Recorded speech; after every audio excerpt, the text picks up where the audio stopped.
ఘట్కేసర్ మాజీ ఎంపీటీసీ గడ్డం మహేష్ హత్య కేసులో పోలీసులు నలుగురిని అరెస్టు చేశారు. హత్య చేసిన కీలక నిందితులు శ్రీనివాస్, ప్రవీణ్గా తేల్చారు. వారితో పాటు శవం పూడ్చేందుకు సహకరించిన జేసీబీ యజమాని నరేష్, డ్రైవర్ సోహాన్ను కూడా అరెస్ట్ చేశారు. శ్రీరాములు, రాజు అనే మరో 2 నిందితులు ప్రస్తుతం పరారీలో ఉన్నారు.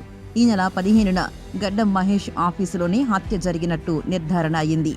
అదే రోజు రాత్రి శవాన్ని కారులో తరలించిన నిందితులు జేసీబీ సహాయంతో డంపింగ్ యార్డ్లో పూడ్చారు. ఆస్తి వివాదమే హత్యకు కారణం అని పోలీసులు తేల్చారు.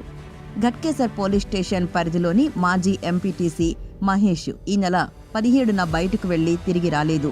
అతని సోదరుడు విఠల్ పోలీస్ స్టేషన్లో ఫిర్యాదు చేశారు. ఈ మేరకు పోలీసులు మిస్సింగ్ కేసుగా నమోదు చేసి దర్యాప్తు చేపట్టారు.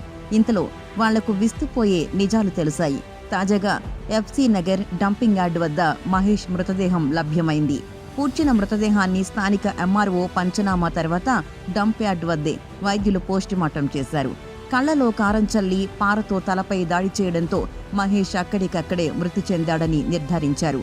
డంప్ యార్డ్లో జేసీబీతో పెద్ద గొయ్యి తవ్వి గడ్డం మహేష్ మృతదేహాన్ని పూడ్చిపెట్టినట్లు తేల్చారు.